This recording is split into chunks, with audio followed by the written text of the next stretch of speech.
DMA Maintenance announces Wendy Bennett as Managing Director. Hey guys, remember to head below to like, comment and subscribe for all the latest on our videos.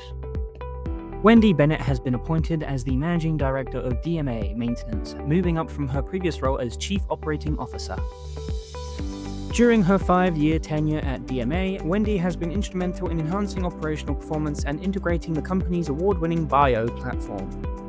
The appointment is designed to provide stable, proven leadership while honoring the company's extensive 220-year heritage.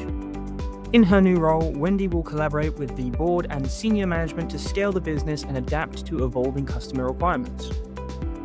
The move reinforces DMA's commitment to being a modern, forward-looking property services provider with a focus on sustainable growth. Commenting on her appointment, Wendy said, "Having spent the last 5 years with the business, I'm excited to lead the next phase of our development by continuing to invest in our people, our capabilities, and the service we deliver to our customers." For more, read the full article in our People category. Read more at TWinFM.com.